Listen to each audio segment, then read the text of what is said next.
Hey everybody, welcome back. Thank you for tuning in to the Creepy Cascadia podcast. As always, I'm Sammy, along with my hunky co-host Adam. Hey. Adam, how's your day going?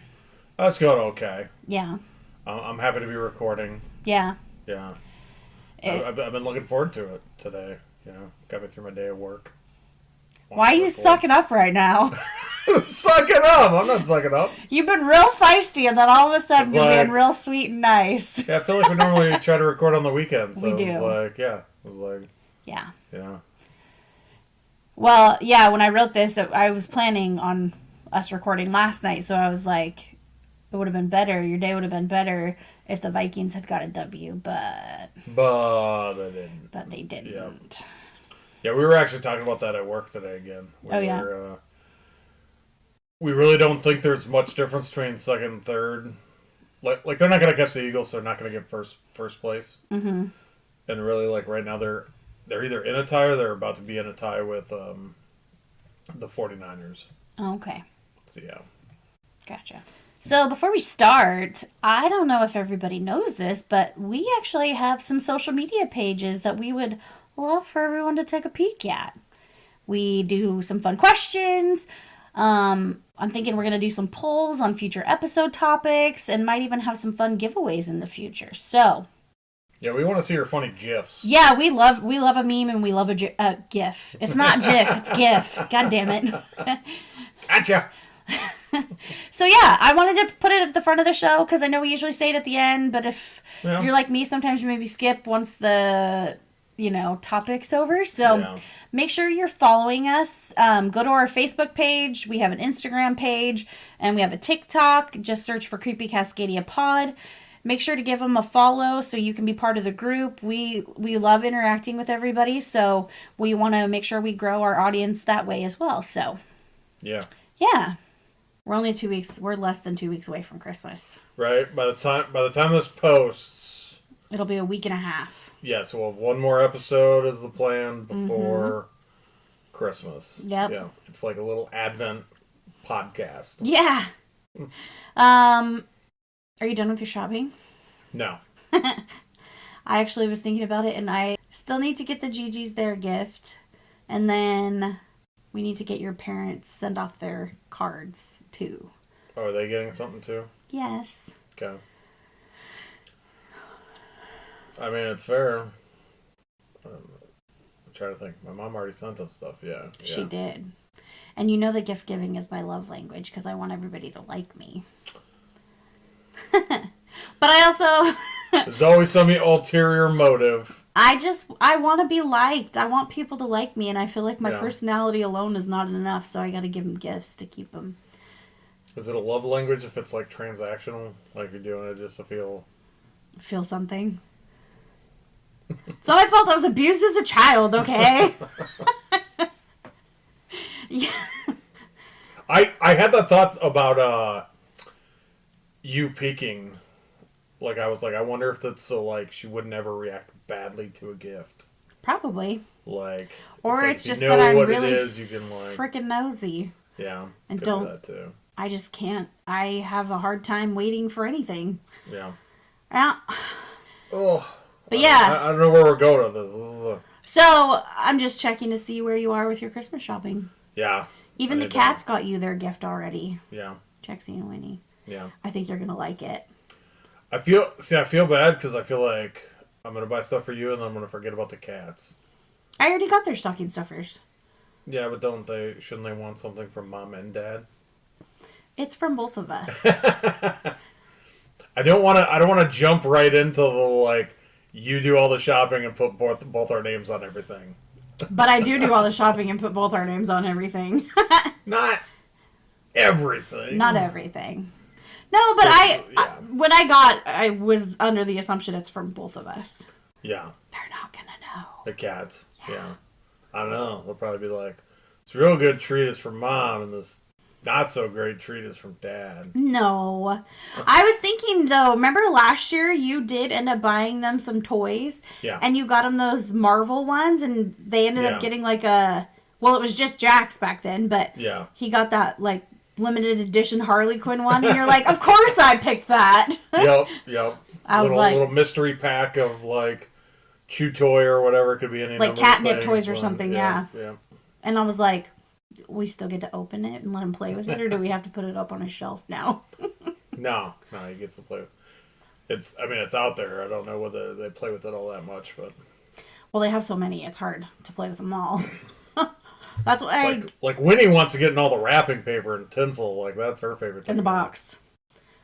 One of my Amazon packages came for you, and she literally, as soon as I pulled everything out, she jumped right in that little box, and it was, if I fits, it sits, or whatever. If I fits, I sits. Yep. Mm-hmm. So that happened. I see that. Yeah, if you guys can hear her, she's out there meowing. I feel like Jackson doesn't try that because I feel like he's a little bigger now. He's like, he'll get in some of the bigger boxes every once in a while, but not very often. The bigger boxes? Yeah.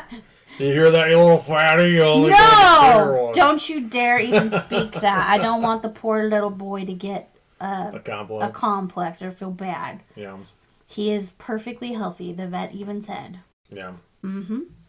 I mean, I think he has gotten a little bigger since we got him because you put that Vikings jersey on him and you said it wasn't fitting very well. Yeah. More fits Winnie now than it does Jax when we first got it, yeah. Yeah. Well, he was a street cat back in the day. Yeah, so. he worked out a lot more. Yeah. Now he just sits around and gets treats and pets all day. Yeah. Naps indoors. I told you I'm trying to make him too fat to run away. Yeah. I feel like he really doesn't go towards the door that much anymore. And he is pretty good about... First one. He is pretty good about, like, if I say get back, he'll get back. He just turns around and walks by like he doesn't care. But again, they could just be lulling us into a false sense of security. Yeah. Yeah. I'm waiting for one of these days when he's going to take off and we're going to be like, this is not what I needed today. Mm-hmm. Not what I needed at all. Don't put it out in the universe. Yeah. Yeah. You got for your Christmas present from my family's gift exchange, you got a gift certificate and you bought some pet cams. Pet cams, right? Mm-hmm. Yeah. Now I gotta look at them when I'm at work. Yeah. I checked them. How often do you check them? I checked like 3 times today. I took on my lunch I looked, and then I was on like a meeting and I looked because I was like looking at my phone. Please don't report me to anybody that I work with. I was going to say, like... If any of you are listening, you didn't hear any of that. Do any of your coworkers listen to this? I think so, but... but yeah. On a meeting. But it's funny because I only saw Jax once. And it was like... I turned on the camera and I saw his head pop up before it like adjusted the light because it's pretty dark downstairs. Yeah. But yeah, he just like stared. But I'm also sitting in the office, so I can't be like, Jaxie baby, if somebody's there. Talk to him. Yeah. I just imagine you like you're in the bathroom or checking on him, talking to him, taking like a shit. Lunch, yeah. Like lunchtime, eating your lunch, talking to him. Can you imagine somebody walking in the bathroom and I'm in like the bathroom stall, like, Jaxie baby, mama loves you. Yeah. And they're like, what the fuck is she talking about? Yeah. I mean, how many people in your area like would use that bathroom that like don't know you, that don't know you're like, love our cat children? So we're on the bottom floor, right? Yeah, I think it used to be not that many people. Well, I think people from other floors come down because it's the only one that's not a public restroom. Ooh, so they come down to use it. Yeah. You get the high use from other people because it's not public. I can see that. Yeah, and that's also where like the locker room is for the gym and stuff. So yeah. Yeah. There's lots. I think there is more traffic in there. Well, before. Yeah, we're gonna. Sorry. No, go ahead. Yeah. Yeah, I'm trying to think. Yeah, what other Advent? Somebody was. We were planning our Christmas dinner, and we were talking about like what's our traditional. Oh yeah. What do we normally eat? What's our usual go-to? Mm-hmm. So. Well, that's a great transition into my next question because before we get into all the awful stuff, I want to ask you, what's your favorite holiday treat? Now, I asked this in the Facebook group, so if you are following, and I asked it on the Instagram page as well, but make sure you're following so you can like have fun, answer fun questions, and do all the things with us. Yeah. Yeah, I think I was looking, I saw that, and I was looking for, can't remember if I actually posted anything or not. You did like a hot chocolate, hot cocoa. Yeah, but that's because I couldn't find the little Debbie Christmas trees. Oh yeah. Yeah, I couldn't find those. I recently saw when I was at the grocery store. I saw there's holiday cupcakes. I saw those. The Hostess. Yeah. They're either Hostess or they're Little Debbie's. They're like white versions with the red swirl. I don't know if it had a red swirl. Oh, maybe I'm thinking of something different. I saw them also. The Hostess cupcakes, normally the chocolate cake with that awesome frosting layer. It's chocolate with the white it's like a ribbon ganache. in the middle. Yeah, like a fudgy ganache. And then it's got the cream filled in the center of the cake, right? Mm-hmm. So I had that, but it was white cake. Pretty sure the cream was all the same, but then on the top it looked like it definitely had red, but I thought it was more like red sprinkles or something like that. It was the not the glittery sugar crystal sprinkles, but the more chalky, cylindrical nonpareils or whatever. Yeah, I don't quite know the word for Jimmies, them. I think they might be called. Jimmies? That's a thing. That's a thing. I saw it on Friends. I thought a Jimmy was a nickname for a condom. I thought it was a nickname for a wiener. No, that's a Johnson. I love it that's my maiden name too. Yeah. Was Johnson. Didn't you ever see there's a t-shirt line of Big Johnson. It was similar to the when I was in high school t-shirts or something like that. Yeah. When I was in high school, that's what our guy friends used to call me. Yeah. Which Big is Johnson. funny. Yeah, Big Johnson. But you're right, because in that in the California song by Dr. Dre, he's like, it's like a vest for your Jimmy in the city of sex. So you're right. Yep. No, I'm right. That's for your Jimmy. So I'm Jimmy is a wiener. Yeah. It could be. Maybe it's it's a multifaceted euphemism. Yeah. Yeah. But those cupcakes and those Christmas trees, huh? Yeah, it was so terrible. I couldn't. My GIF search filter is the absolute worst. It's like I punch in Christmas tree, Little Debbie, and I get Little Orphan Annie bullshit. I never really. Speaking of poor orphan children, holy crap! What? I heard that. I'm like, what are you talking about? Orphans? I heard it from over here. Yeah. Now she's jingling the damn bells. Jingling the bells. Yeah. They'll hurt me one way or another. Fuck your podcast.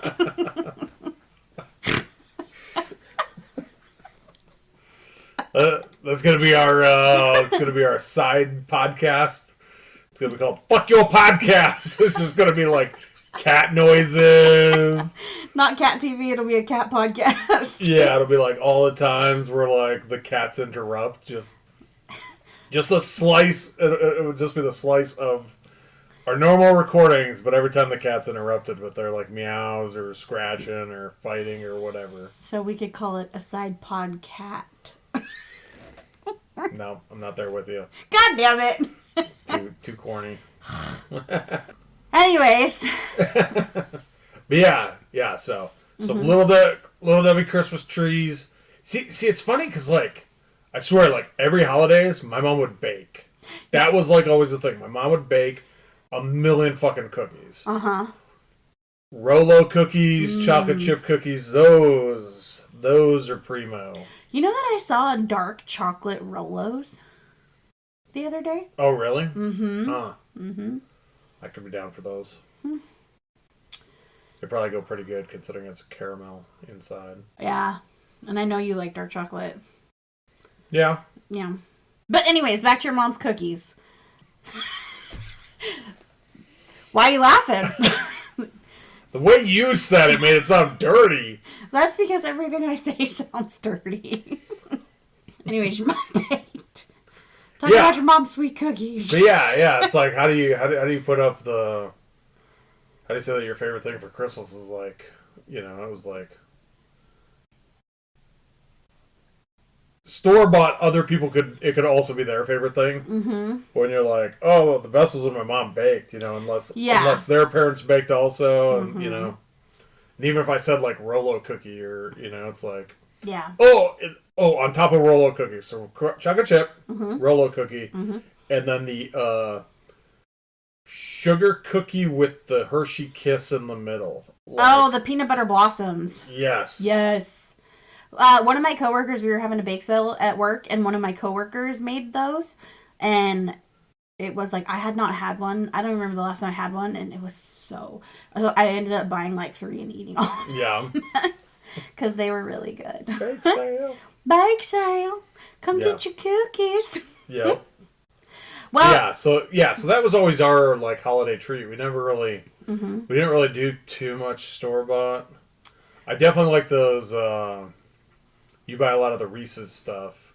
Yeah. And I like the peanut butter bells. Those are so good. But it's kind of interesting because it's like I swear they fill them up with like, it's a more creamier peanut butter than in the normal like Reese's peanut butter cups. Okay, I 100% agree with you because that's why I like those ones. Sometimes I'm a bit of a snob, which I'm a fat ass, so like you'd think chocolate's chocolate, right? But no. So any shape, like the Reese's Easter eggs, like the little ones, the little shapes are like top tier because the peanut butter is inside is not dried out. Sometimes with like the trees and stuff and like the regular peanut butter cups and even like the miniature cups, they'll get that peanut butter sometimes dries out and then it's like, it's like kind of chalky and I don't like that.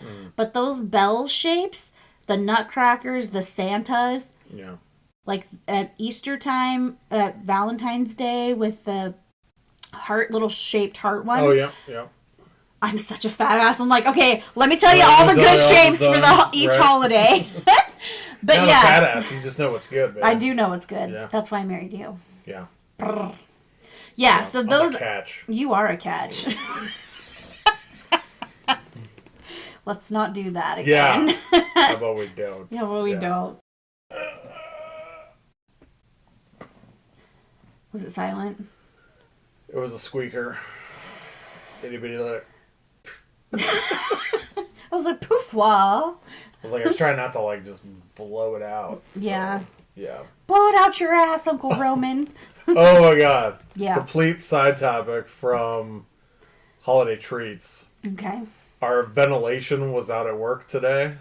Like, didn't your power also go out? Well, yeah. So they shut off the power, I think, to like restart something or whatever. But yeah. So like, they were saying that half the building, like, we didn't have heating. Yeah, that's a real boring story. I'm sorry. I did not mean that. No, that's fine. We always yawn. Yeah. So the building, when we came in, like the heat wasn't working in our office area, and I'm like, ooh, it's a little cold in here, a little colder than normal. But the funny part was like the ventilation in the bathroom was out also.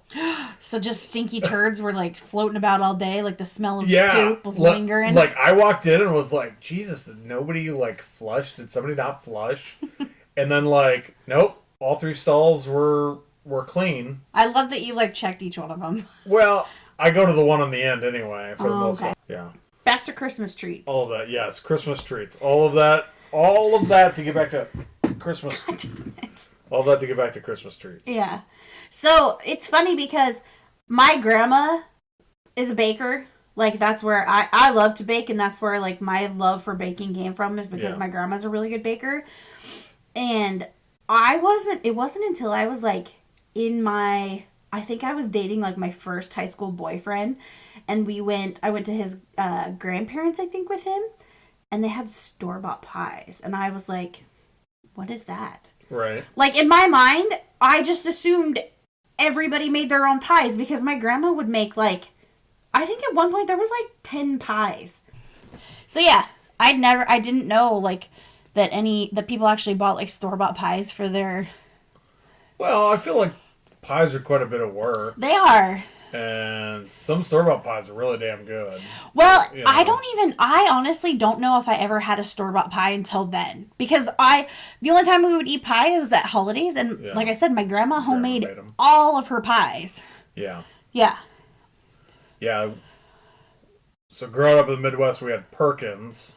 Ooh, I think out here they're similar to a Sherry's, I want to say. Like, I feel like they're better than the Sherry's. Okay. I feel like they're a little better than a Sherry's. Okay. Yeah, I've only bought pie once from a Sherry's, and I think it was like French silk chocolate pie, and you really can't mess that up. So Fair. It's like...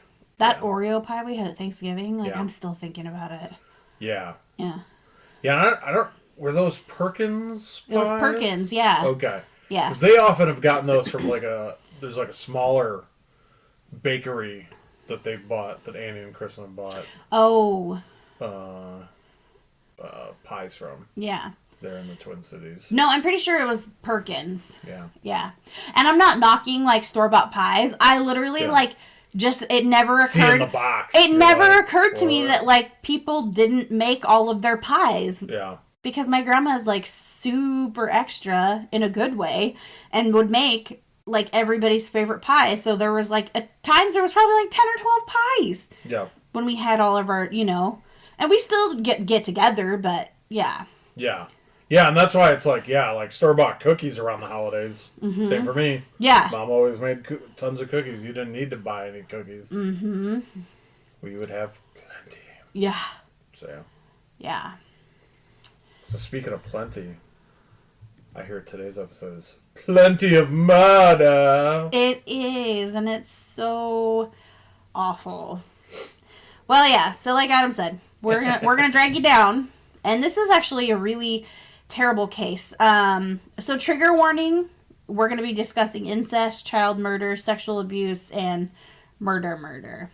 So if you need to skip ahead for anything, feel free. Like, make sure you're taking care of your own mental health, because some of this, like, I literally had to stop and, like, make Christmas stuff, like, do some Christmas crafting while I was researching it and writing it, because it's a pretty tough one. Yeah. Yeah. You tell me there's people who just listen to us banter about our poops and work and Christmas and holiday traditions? Maybe. We're pretty funny. I mean, I think we are. We could do a comedy one, too. Just us talking bullshit, Yeah. Okay, so for today's case, we're going to be talking about the mass murder of the Simmons family and a couple of other people that were actually murdered by the same guy. In total, he murdered 16 people in a span of, like, 5 days. That's nuts. Yeah. And 14 of those people were his family. Yeah, and I think when you tease this to me, like, that didn't make sense to me. So I'm very interested to hear how this guy pulled off murdering his family so easily. Yeah, this guy's a piece of shit. Without them, like, talking, not being like, I mean... It's seriously... Like, hey, we're looking for Jim Bob. Oh, yeah, I saw him how he'd come over to my house. And so, when I tell you this, like, it's truly... I mean, he very much planned this out. Yeah. This family was annihilated by none other than the family's patriarch, Ronald Gene Simmons. Gene Simmons? Yeah, his middle name was Gene. Yeah. Not to be confused with Gene Simmons from the band Kiss. Yeah. And let me tell you, he was a real piece of human garbage. He was an absolute control freak who demanded unquestioned obedience by his family. And when that control over his family started to slip, he decided to massacre his entire family as a final act of lording his power over everyone he knew. Okay. So we're going to start with Ronald. Now, Ronald was born in 1940 to Loretta and William Simmons in Chicago, Illinois. Is it Illinois or Illinois? I just say Illinois. Chicago, Illinois. We'll do the Midwestern and the... Chicago's Illinois. Not Chicago. Chicago, I mean, if we're adding S to everything. There is an S! I know there's an S on Illinois. Illinois. I don't know. Anyways. So... We're going to get so many viewers calling in to complain. Calling in? What is this? Love line? Yeah. I only say Jack love line. from Illinois. I just was watching The Girls Next Door, and they were on Love Line, so that's why I thought of it. Oh, okay. Okay. Speaking of piece of shit. Speaking of piece of shit. So, unfortunately, when Ronald was 3, his father passed away unexpectedly from a stroke. And after his father passed, Loretta, his mom, remarried a man who was part of the Army Corps of Engineers, and they moved to Arkansas. I have to tell you, every time I read this, I don't know why, my mind always wants to be like, Arkansas! For Arkansas. Yeah, I mean... Yeah. You definitely pronounce it way different. Yeah. Yeah. Are we about to blame his Army stepdad here? No. Okay. No. I feel like that's could be a common thing with like people controlling is like the military. Well, like military parents. Yeah. So actually it sounds like, well, let me get into it, but I don't think that's why. Okay. So the family moved around quite a bit due to the stepfather's job as engineer with the Army Corps, of civil engineer with the Army Corps. Now, I watched this episode of a show called Most Evil, and it said that Ronald had behavioral issues and was a bit of a loner when he was in his teens, and he was sent to a military academy where he thrived. He thrived under having strict rules and rankings and being automatically over some people, probably. Could be. However, most of the other sources I saw said that Ronald actually dropped out of high school and joined the Navy. Okay. Either way, not much is known about his childhood. There's no, like, one defining moment that would point to him snapping and murdering his entire family. And when I say snapping, I don't think he snapped. I think he methodically planned this out. So Ronald was stationed in Bremerton, Washington as his first assignment out of basic training. And while he was stationed here, he met his future wife, now, I don't know if I'm saying this right, Bersabe Rebecca Olabari, who went by Becky. Okay. Yeah, good old Becky. With the good hair. So she was born in 1941, and on July 9th, 1960, Becky and Ronald got married in New Mexico. Ronald actually left the Navy and joined the Air Force, where he had a career that spanned over 20 years. And while he smart guy going to the Air Force. While he received several awards for his service, I don't really care because he's a piece of shit and I don't want to talk about any recognition that he gets. So yeah, I'm not going to go over him. Yeah, none of this is by any means saying it cancels out the fact that he did this terrible thing at the end. Yeah. I just want to talk, a little bit, because in my mind, one of the things that's so fascinating about true crime is the why. Like, why would somebody do this? But this upbringing sounds fairly typical for the time. Normal. Yeah, somewhat normal. I mean, your dad died away when you were really young, but then you had a stepdad. I mean, that sounds normalish enough, and it's like, okay, loner's a teenager, whatever. Yeah. I mean, that happens to some kids. Like, you hit puberty and you kind of try to figure out who you are as a person, and you get antisocial or what have you. But yeah, and I would definitely think that the military, being somebody who did join the military right out of high school, it provides that structure, provides you something to an outlet for some of, I want to say frustrations, but also the strenuous exercise, activity, all that type of stuff. It's good for you, Yeah. Yeah. So again, I'm not going to go over his accolades, but by the time he retired from the Air Force, he did seem to have a very productive career, and he actually retired as a Master Sergeant on November 30th, 1979. Okay. Yeah, and he wasn't dishonorably discharged? Nothing. Nope, he nothing retired. Weird out of the... Mm-mm. Okay, yeah. Yep, he retired. 2 out of the ordinary so far. Nope, right? I didn't really see anything about any, issues he had. He seemed to actually thrive in a military setting. Yeah. Okay. However, while his military career seemed to flourish, his home life was an entirely different story. Shortly after getting married, Ronald became incredibly controlling over Becky.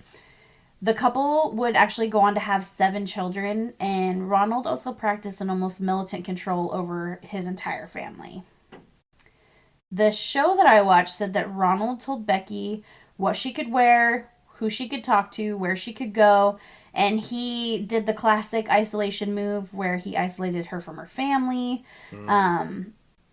Classic abuser behavior. Yeah.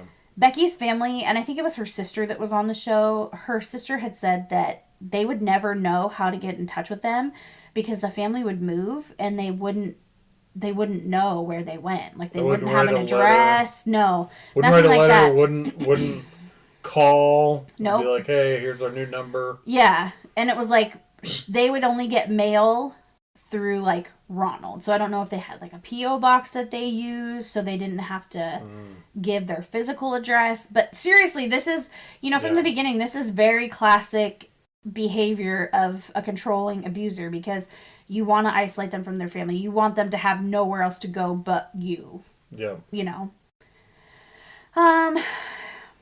Ronald, like I said, Ronald controlled who she could see, who she could contact, and he would hide the mail, do all the terrible things. And because they were in isolated areas, and because they lived in such isolation, there isn't really much about the family and their lives that I could find, because they were very private, obviously, because you don't talk about it. And they didn't have people to talk about it with, it sounds like. So here's where, the trigger warning comes in. Just remember, if you need to skip ahead, we do not fault you for that at all. So we're jumping now to 1981. Ronald's been out of their military about 2 years. The family was living in an area close to Cloudcroft, New Mexico, which is a very small village in Ontario County with a population of just under 700 people, according to the 2010 census. Oh, yeah. So back in 1980, it was probably smaller. Probably even less. Yeah. In April of this year, so 1981, Ronald was actually being investigated for incest and sexual abuse. According to several sources, it is believed that Ronald was sexually abusing his daughter Sheila, who at this time was like 14 to 17, I believe is when this occurred. And there's even rumors that he fathered a child with her. Oh, really? Yeah. So the show that I watched said that it was like a relationship between them, but I'm like, that's not a relationship. Yeah. That is a father sexually grooming and abusing his daughter. It's not a relationship. And it sounds like from everything, he was a dick to his entire family, but he was nice to Sheila, which is just disgusting. Yeah. I wasn't able to find out when the abuse began, but it does sound like it was ongoing for a while. Yeah. And on that show, it also said that he kind of flaunted it in front of his family. Like, they made no effort to hide him. And again, I don't know how true this is because I only saw it on the show, but it was said that her older brother was actually the one that reported the abuse. Okay. Yeah. So Ronald's under investigation by the county. It sounds like they were kind of closing in. So he, afraid that he would be arrested, up and moved his family to Arkansas. Okay. From New Mexico. Okay. In 1981.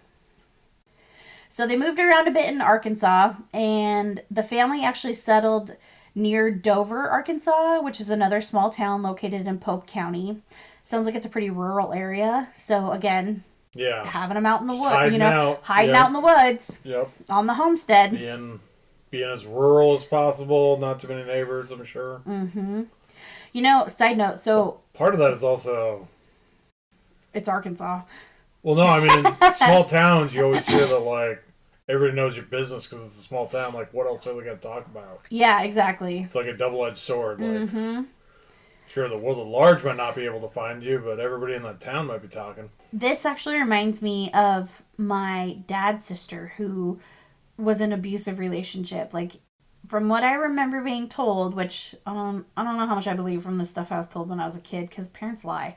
Yeah. But they had, like, moved them out, like, the husband had moved them out into a trailer in the middle of the woods, no running water, no electricity, and that's just the way you do it, because you want them to have absolutely nothing. Yeah. Because that makes them easier to control. Yeah. Mm-hmm. Yeah, it's, I got a friend,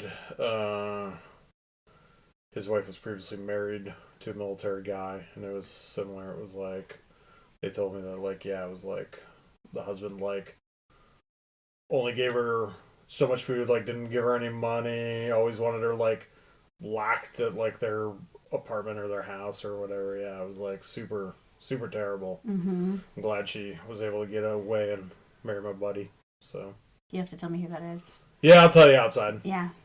I'm sure they know who they are if they're listening, but I'm not naming. You know who you names. are. Yeah. Well, yeah, I'm glad that she got out of that relationship. Yeah. Anyway, so they're living in a small town, and it sounds like here is where he started to spiral. He had retired from the Air Force. He was continuing to abuse Sheila. He was becoming more harsh and abusive towards his family. He was bouncing around from job to job. He reportedly left a job at a freight company after multiple complaints of sexual harassment. To me, it feels like he had developed a complex where he felt like there was no consequences for his actions. Like he could do what he wanted to, who he wanted, and that was how it was going to be. Yeah. But, that wasn't the case. And when he started feeling the repercussions of his actions, he became even angrier and more disillusioned. So again, narcissist, like, he's losing his control. That's just not an option for somebody like him. Yeah, I wonder. I think you said maybe the older brother of Sheila is the one that reported, and if she was like 14 to 17, like, was the older brother like 18? Had he like maybe left the house, or was he about to leave the house? Well, that's what I wonder. I wasn't able to find, but that was also what I wondered. Like, had he finally gotten away and was able to, like, I don't want the rest of my siblings to have to go through what I went through. Yeah, like, he got out and understood how bad it was. Which sometimes when you're in it, and if that's all you know, like, you don't know how bad it is. Right. But then when you get out, you're like, oh Jesus, So. So he was bouncing around from job to job. He had just quit a job at a mini mart that he'd worked for like a year and a half. And this is where he started formulating his plan to murder his family. He had lost control, and there were rumors that Becky was actually planning on leaving him. Yeah. Taking the kids, because they still had kids at home at this point. So they had 4 kids that were still under the age of 18 living at home with them. Okay. It was, like I said, there were rumors that she was saving up money to be able to divorce Ronald. And here is where we're going to go over the timeline of the murders. And again, this is close to Christmas, which is why we're including it. But I had heard this story, like I had read like snippets of this story, but I hadn't actually ever done a deeper dive into it. Okay. And it's just disturbing. Yeah. So, on the morning of December 22nd, 1987, Becky was one of Ronald's first victims, so his wife.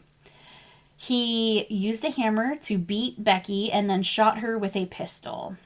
Jeez. At the time of her murder, Becky was only 45 or 46, depending on... I couldn't find her actual date of birth, but, she was young when this happened. Next, the couple's oldest son, 26-year-old Gene, was murdered in the same fashion as his mother. After murdering his wife and son, Ronald placed their bodies in a pit that he had forced his children to dig in the weeks prior. His kids that were living at home, he had forced them to dig a pit as like a... punishment or something? Or... Well, it sounds like that was probably something they did often. Like, they did pretty physical chores outside of the house. Yeah. But it was for a outhouse, like a pit, like a cesspool or a cesspit for like a outhouse. Yeah. Is what it sounds like. Okay. Or that's what he told them. Yeah. Yeah. I think he had this in his mind for a while. Yeah. So, trigger warning again. Trigger warning for all of this because we're going to be going over the timeline and it's pretty tough, some of the stuff. So, after putting his wife and his oldest son in a pit, Ronald then strangled his 3-year-old granddaughter, Barbara. I wasn't able to confirm who her parents were, but I believe she was Gene's daughter, who was divorced from what I saw.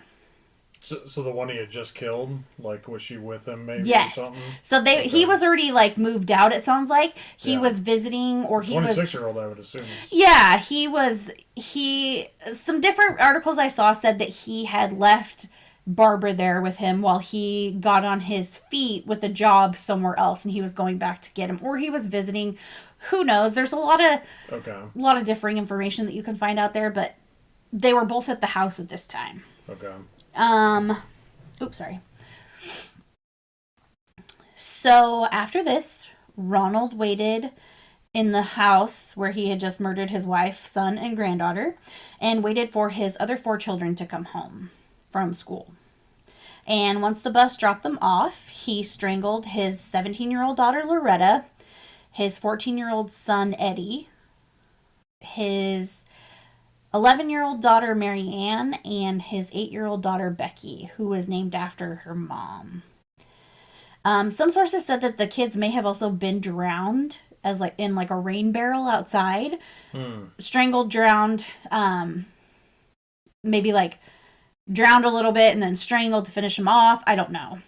I would think he has to do a lot of planning to, I guess, for them to not understand what's happening.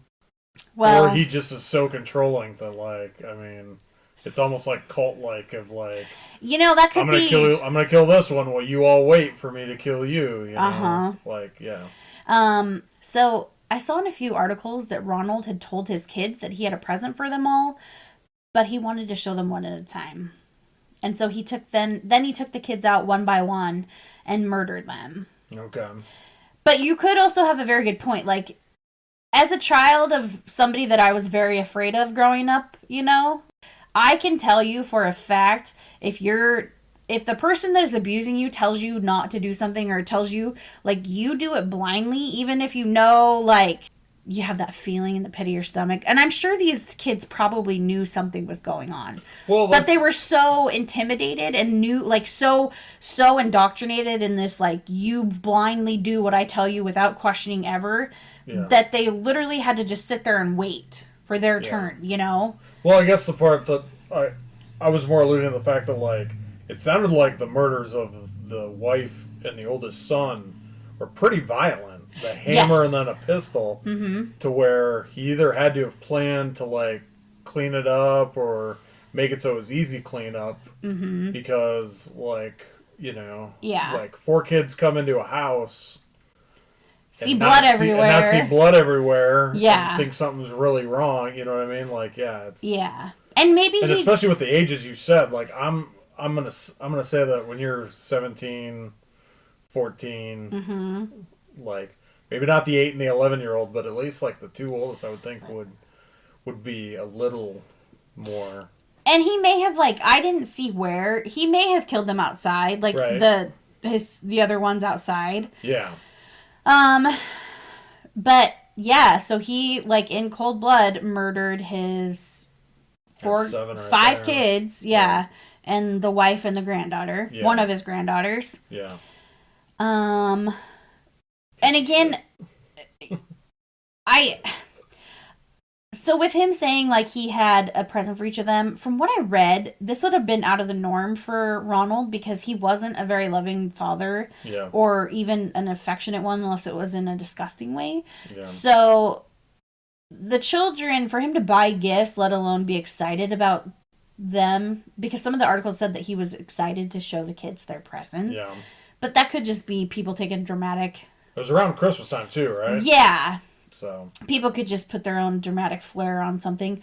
Yeah. But again, you have to take it with a grain of salt because there's lots of differing accounts of what happened, and really the only one who could give us the info would be Ronald himself, and I wouldn't trust anything he said. So yeah. So this was December 22nd. Skip to December 26th. So this is when the older kids are set to arrive to the family's home to have a belated Christmas gathering. Okay. Now, I saw that Ronald himself had invited the older 2 siblings and their families, but it could have been pre-planned prior to the murders. Although, if he was setting this up, I think he probably had a hand in asking them to come because he had a plan to kill his entire family. Yeah.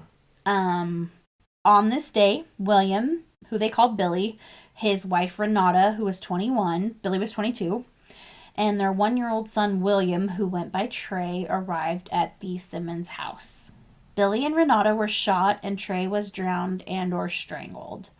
Later on, Sheila, who was 24 at this time, that had been sexually abused by her father, her husband Dennis, who was 33, and their 2 children, Sylvia, who was either 6 or 7, which is rumored to be the one that was fathered by her dad, and their 1-year-old son, Michael, arrived. Sheila and Dennis were also shot, while Sylvia and Michael were strangled. So he's putting all these bodies back in the pit. Pit thing. But I did see a couple things say that he actually left Sheila laid out on the kitchen table, covered with, like, one of his wife's finest, like, tablecloths. Which is fucking weird. Yeah. And again, I don't know if that's for sure. That's what a couple places said. A couple of places also said that some of the bodies were put into the trunk of a car. So, again, lots of varying information out there. Yeah. So some of that could just be hearsay. Yeah. Also with the accusation that Sylvia was Ronald's child, could be hearsay, but I don't know. Didn't stop him from killing him. Nope. So at this point, Ronald has murdered his wife, his 7 children, a daughter-in-law, and a son-in-law, and his 4 grandchildren. Yeah. And it was, really did wipe out like everyone, didn't he? He did. And it was such a cold and calculated crime. Like, for me, I can't even wrap my mind around how someone could execute something so violent and awful.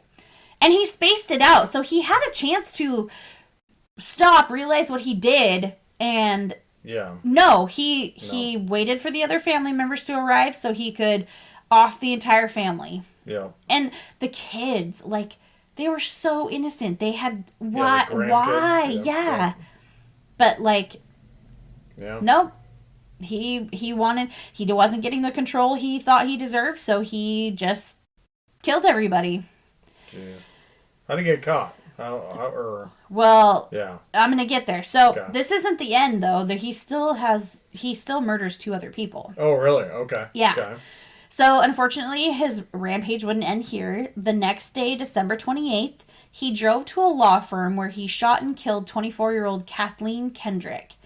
Some of the sources I saw said that she had turned down his sexual advances, and Simmons had become infatuated with her. So he was pissed that she rejected him, so he drove there and he shot and killed her.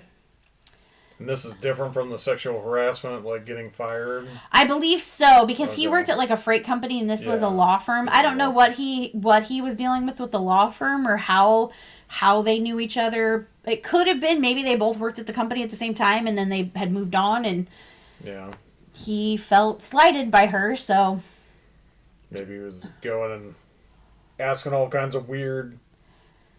As somebody who's worked in public service, I can tell you there are weirdos like that become infatuated with people. Like, when I worked at the credit union... Oh, yeah, yeah. There was a guy that would literally bring in, like, unwrapped candy bars wrapped up in tissue to one of the other tellers. Yeah. And he would always tell her how pretty she was. He had a wife that came in all the time. Yeah. He was a fucking weirdo. Yeah. Creep to the max. Yeah. And he would sometimes wait outside for her to get off work and like try to talk to her. And he was an older man. He was probably in his like 60s at this time. And she was like under 30. Yeah. That's why if you're not so cute like me, they leave you alone, because I'm also a bitch when people act weird towards me. I'm like, no. Or they make like... I would have given you unwrapped candy bars. I wouldn't have taken them. I'd have been like, did you fucking lace this with something, you weirdo? Where's the package? Yeah. That's all I cared about anyways, was your package. Hey-oh! Anyway, so yeah. The law firm. So after killing Kathleen, Simmons decided to head to the oil company office where he intended on shooting Rusty Taylor, who was the owner of both the oil company and the mini mart that Simmons had previously worked at. Okay. Ronald did shoot Rusty, but he actually survived his injuries. While here, he also shot and killed 33-year-old James Chaffin, who was a part-time driver at the oil company and actually had no ties to Ronald whatsoever. He was just an innocent bystander. Yeah. So he was really just wrong place at the wrong time. Yeah. So after this, Ronald drove to the mini mart where he had recently quit, and he shot 2 more people, Roberta Woolery and David Salyer, who both survived their injuries. I didn't see if he had any ties. It could have been another case of the wrong place, wrong time for these people, but luckily they did survive their injuries. And his killing spree would end at the Woodline Motor Freight Company. He had previously worked there, and this was the place that he resigned from due to the sexual harassment allegations. Yeah.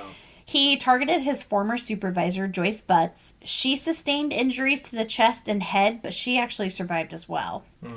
At this point, he held another worker at gunpoint and told her to call the police. And according to the Encyclopedia of Arkansas article that I read, he said, and I quote, "I've come to do what I wanted to do. It's all over now. I've gotten everybody who wanted to hurt me." And then he surrendered without incident. Didn't off himself, just surrendered? Nope. And this would end his 5 or 6 day rampage. How lucky did that lady feel, the one who got to call the cops and be like, well, he says he's done, thank God. But y'all should hurry. Right? Yeah, exactly. Because he's still got a gun on me. Mm-hmm. You know? So initially he was sent to a psychiatric facility for an evaluation because this is not something normal person doesn't do this. Normal person doesn't do this, exactly. This isn't a crime of passion. This isn't like this was very calculated. Yeah, 100%. This is like full-on serial killer, like level. Technically spree killer, planning, but yes, similar. Like this is very methodical, planned out. Like he had a plan for the entire thing, because for him to be able to annihilate his entire family, especially the kids, like you said, one at a time. Yeah, that's not they're here. I'm gonna do it kind of thing. Like he planned this. Yeah, and I fully believe that he set up his family to come staggered so he could do this. Yeah.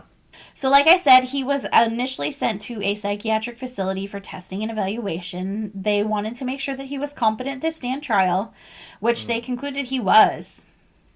So he was first tried for the murders of Kathleen Kendrick and James Chaffin, and on May 12th, 1988, he was found guilty and sentenced to death. I don't think he ever opposed this, and I'll tell you why in just a minute. Like, I don't think he ever pled not guilty or not guilty by reason of insanity. So these are the non-family members. These are the non-family members. Yep. He was found guilty and sentenced to death. Ronald actually went on record and asked that no one file any appeals on his behalf or try to change the sentence. Different articles I saw stated that he wanted a swift death to be carried out, which I'm sorry, but fuck you, man. You don't get to decide that you want to have a quick end. You don't get to decide shit. Yeah.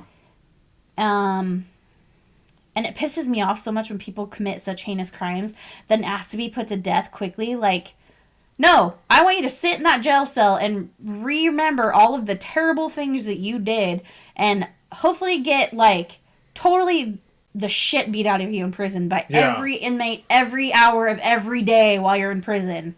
Yeah, put him in general pop, not like a single cell death row. Yeah. You know what I mean? It's also really weird that, like, he didn't just kill himself. I know.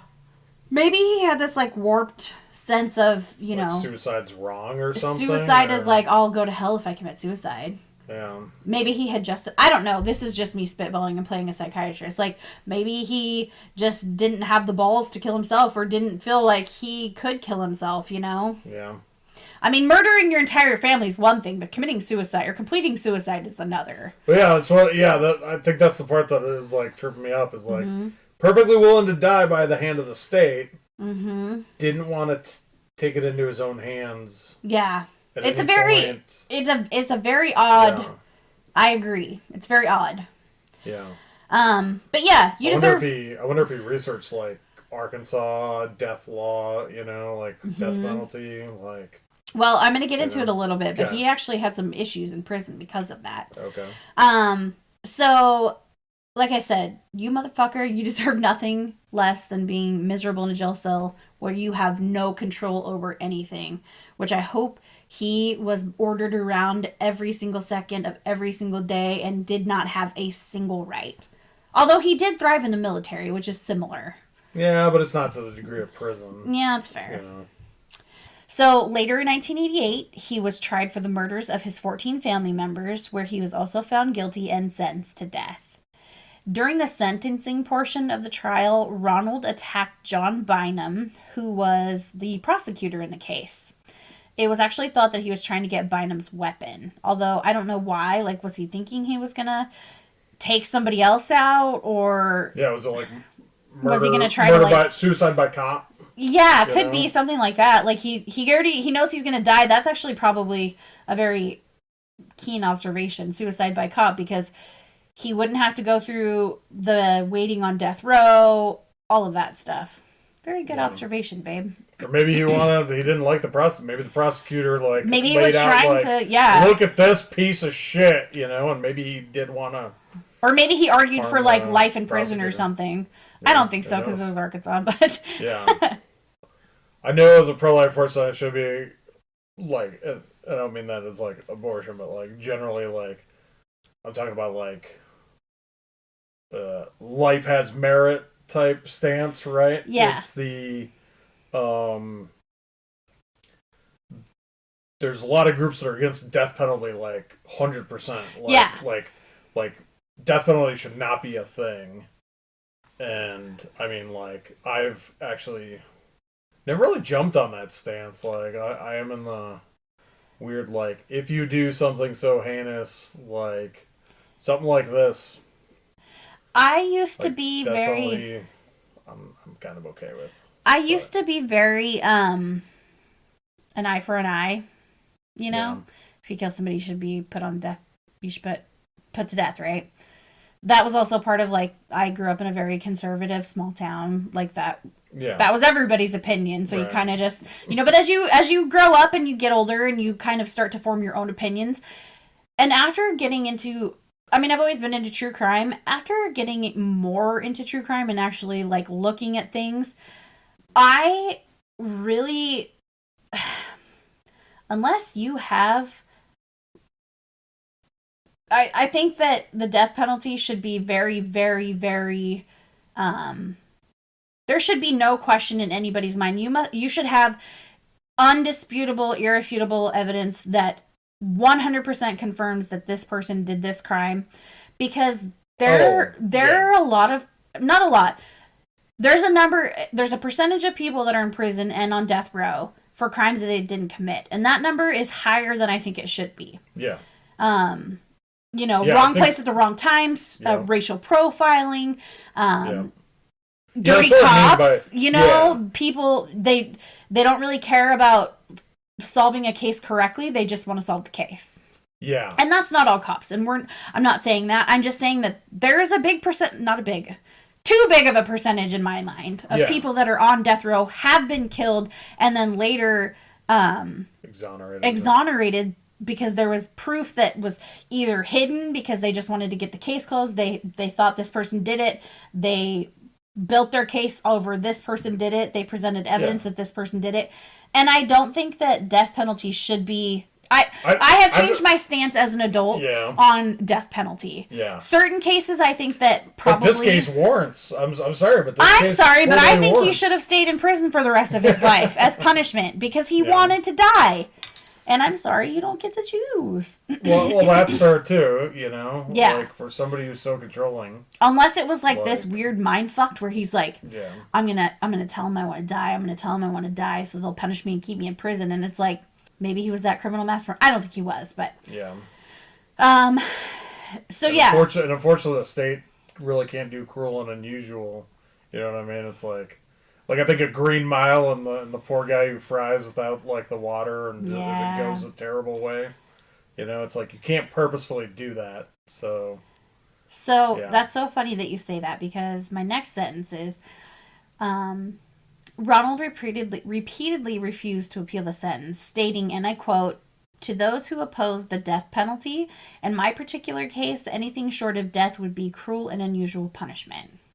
So he's saying not killing me is cruel and unusual. I'm sorry, I don't give two shits what you think. I hope you feel cruel and unusual punishment. Yeah.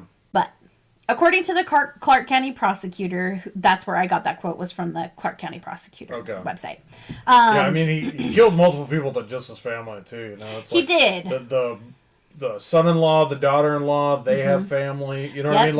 Like his family, like might not have that many ties, but the son-in-law, the daughter-in-law, and then the random people, the people that he killed, that he didn't really have any ties to other than he felt slighted. And the one guy didn't know him. Like, he was an innocent victim of this so it makes sense to me why they would go after him for those two, because, like, there's possibly, like, more of a public outcry, or maybe there was just more concrete evidence on he definitely killed these people, you know? Yeah.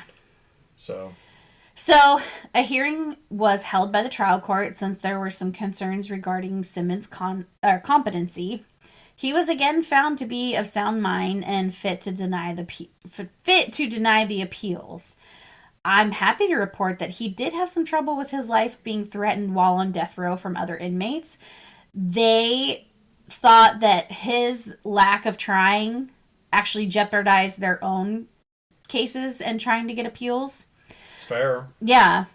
And I hope they made every single second of his life in prison unbearable. I'm not one for violence, but this guy, I just can't figure him out. Like, why he did this and how he was so calm and he was like, okay, I've accepted my fate. Like, I did this.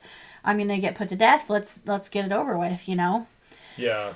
It's almost like, it's not that you're a cruel person that wants him to be, like, mistreated, but it's like, it feels like an injustice for him to do such a terrible thing and not suffer terrible consequences. Well, and it's not just the murders themselves are absolutely heinous, but his family lived under his rule. They endured their entire life, it sounds like, was probably not good, right? Like, they grew up either being afraid of their dad or being sexually assaulted by their dad. And for me, that prolonged abuse is such a mind fuck. Like, I feel like that on top of everything else, like, this guy is just the worst of the worst. Yeah. And I don't think he wanted to be in jail, which I love, again, your point that you made, that he was maybe trying to, you know, suicide by police because he tried to grab the gun hoping they would kill him. Yeah. Maybe he wasn't having such a great time in prison. So I hope every single minute of his life in jail was just pure hell. Because I'm sure that's exactly how his family felt. The entire, like, growing up, you know. His insistence that his death sentence not be appealed didn't sit well with the other fellow inmates, like I said. Yeah.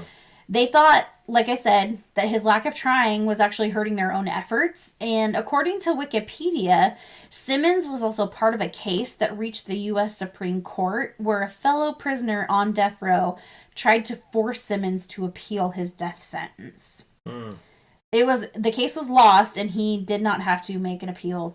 His execution warrant was signed on May 31st, 1990 by none other than Bill Clinton, who at the time was governor of Arkansas. That's right, yeah. On June 25th, 1990, Ronald Gene Simmons died by lethal injection. He was buried in a potter's field in Lincoln County, Arkansas, as none of his surviving relatives would claim his body. Do you know what a potter's field is? It's like unknown bodies are buried there. Yeah. Okay. And I just assumed the prison had a cemetery. No, there's potter's fields all over the place. It's for, like, people like the boy in the box who they just figured out his name, and they were able to identify him. He was buried in a potter's field. It's unknown. Are they unmarked? They're marked. I'm sure they're marked somehow for, like, record keeping purposes. But yeah, it's people that don't have names are buried in potter's fields until they can either be claimed or what have you. Okay. Or nobody wants to pay for, like, their headstone. Yeah. Is what it sounds like. Yeah. So that's the tragic story of the Christmas Spree killing that took the lives of 16 people. Jeez, yeah. I'm so curious as to why Ronald resorted to this level of violence, since it feels like someone would have... You'd have to be insane. In my mind, you have to be insane to commit this type of crime. Yeah. Yeah, like, you have to be insane. Like, something is wrong with your brain. This is not normal. This is not... But he was found to be of sound mind, so I have to assume he was just... Well, I think there's sound mind and there's insane. You know what I mean? Like, yeah. Like, I think you can still be functioning. Which is what I really think they look for with, like, insanity, I want to say. Is like... It's fair. Is like, whether you are functioning, whether you understand right or wrong. And maybe by the fact that he's, like, yeah, I did this, and like, no, it's like, and when I say right and wrong, I think more of like the child sense of like, do you understand right and wrong? Or like the consequences of your action. Yeah. Yeah. Yeah. So, like, what are your thoughts? What are my thoughts? First, guy's a piece of shit. As I think of. As an understatement. Yeah. Maybe I've said a time or two. Yeah, just terrible. I mean, like, literally wiped out your entire family. Like, yeah. I don't. What is it, like parricide? Is like familiar. I know patricide is where you like kill your dad, but I think it's like parricide or parricide where you annihilate your family. Yeah. Okay. Yeah, it's. I don't know. It's just so weird. Like you said, like there's no rhyme or reason. He never gave any explanation. Yeah. Just, I did it. Kill me. Yeah. I deserve to die, and I hope it burn in hell. Like I just all I want to do is quote the Samuel L. Jackson. Well, the spiteful person in me is like, no, I want you to sit in a prison cell every single day of your life and like get exactly the opposite of everything you ever wanted. I hope you walk around every single day with like your sock wet inside your shoe. I hope you have like an itch on your back that you can't fucking scratch. I hope you got like crabs that eat up your freaking junk, like dick. Well, yeah, this is where the. But I'm trying to be a better person, so. Well, to me, it doesn't sound like there was any remorse at all. Like, and again, like, you can only get so deep into this. This is an older case, but from the sounds of it, he just didn't care. He was apathetic towards the whole situation. Yeah. Like, I know I'm gonna die because I did this thing, but, like, I don't feel like there was any remorse for his actions. Yeah. Especially because there was a gap. Like, he had a chance to sit and think about what he had done for days, and he continued with his plan. Yep. Continue with his plan, and then, maybe it was even like maybe in those 4 days is when he decided, why not just my family? Let me go to those places and, like, let me hit up my former places of work, and go shoot them up. Like, I mean, this is where, like, nowadays with all our active shooter and like forms of communication, like when you have a spree killer who goes from like place to place to place, like you're, like that whole town or that whole area would be like on alert now, lockdown basically, and so it's like you'd probably nowadays you'd probably only be able to go to like one or two, not like all four places that he went to. Yeah. And then it's like at the same time with like a spree killer, it's like, by turning himself in calmly, it's like, I don't think he probably didn't get, like, roughed up that much, you know what I mean? He probably didn't get, like, beat up by the cops. I mean, it's who knows, but it's just, again, it's like, it feels unjust that, like, nothing terrible happened to this person who did these terrible things. Yeah, I agree, 100%. And it's like, and it's, again, without explanation, it's like, pure just, like I said, like that's what fuels the insanity. Like, you did it so methodically, you don't care. Yeah. You're like, yep, kill me. I'm not even gonna tell why I did this. Nope. Like, and he may have given reason, but I didn't find anything in my research that said why he did what he did. Yeah, I feel like it would have been like easily like that's something you state in court. Like, I mean. Yeah, and this all was pretty, he did this in, at the end of 1989, or 87, sorry. Yeah. Did this in 87. Yeah. Trial, found guilty 88. Yeah. Died in 90. Yeah. Which is quick. That is really quick. But again, he didn't do any of the appeals, which is what holds up the process. Yeah. Yeah. And that's this is just a truly awful story, and I actually am surprised it's not more well known. Like, I think I've heard a podcast or two talk about it, but this is a huge, like, that's a lot of people. That's a lot of people for a spree killing. 16 people, but and a whole family annihilated. So so I definitely feel bad for the kids that like were out. Like, it sounds like every kid that got out like had kids. had married, you know, Yeah. like had some form of a life outside. They had made it out and they couldn't escape it no matter what. Yeah. Yeah. Yeah. So total bummer of a story. Yeah. I mean, I know we're doing true crime and all that stuff, but like, I mean, some of it's heavy. I mean, a lot of it's heavy. Are we gonna do a slightly lighter episode for next week for like the actual final Christmas episode? Here's my idea. Okay. Okay. So as I told you, let's go even darker. No, no, because I don't want to bum everybody out right before Christmas. So I'm gonna throw this out there. If anybody has any ghost stories, like personal ones, experiences you've had with like the paranormal, I want you guys to shoot me a Facebook message or send me an email. You can even message me on Instagram, because I want to tell some ghost stories for our next episode, because that's a tradition of telling ghost stories on Christmas Eve. Okay. So. Yeah, we could do more of like a everybody grab your hot chocolate, pretend like you're around a fire. Get a cozy blanket. Yeah. We're gonna cozy up and tell you some spooky stories, but not too spooky and not too terrible. Yeah. But yeah. Remember that ghost in Ghostbusters that like has sex with all the Ghostbusters in the middle of the movie? We're not doing that. No, I'm saying like that could be the ghost stories we're gonna tell. We're not telling those kind of stories on the podcast. Send us your ghost stories Send us your ghost porn or ghost fantasy whatevers. Yeah. So yeah, I would love to hear I love to hear from you guys. If you have some stories, please send them in. Send them in by next Sunday when we're going to be recording. But I would love to include some listener stories, and make sure you let us know if it's okay to say your name or not, or if you want to remain anonymous, that's totally fine too. We'll come up with fake names for you all. Yeah. That'll be part of the fun. Yep. And as I said in the beginning, please help us out by rating, reviewing, and sharing our show. Don't forget to subscribe and download our episodes on whatever platform you're listening on. All of these really help us out, become more visible to more people, and help us grow the show, which we are just loving doing. Also, please help us out by sharing with your friends, family, social media, all of the things. We're on Facebook, Instagram, TikTok.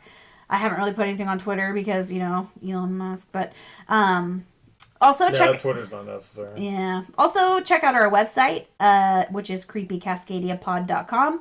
Or email us if you have a story or just want to chat. Send it to admin@creepycascadiapod.com. Thank you guys for listening, and we will be back next week with some spooky stories for our final episode before Christmas. So, everybody, we hope you have a good week, and we will see you all next Wednesday. Ooh, I had another thought. What? We could do it like much more live, where like with all the cat interruptions and the funny, you know what I mean? Like it could be a little lighter. We could do a live episode where we actually record ourselves too. Yeah. But I'd have to put makeup on a Sunday, and I really don't want to do that.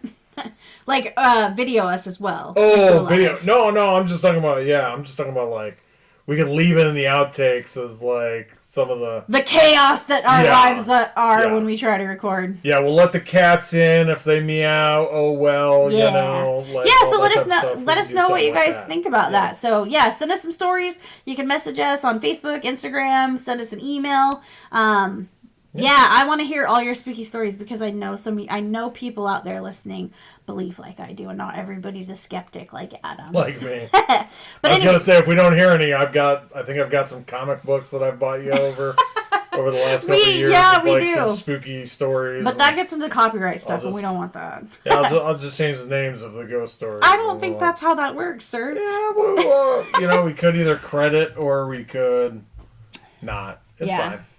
But anyways, have a great week, and we will see you guys all next Wednesday. Yep. Have a good one. Bye. Bye.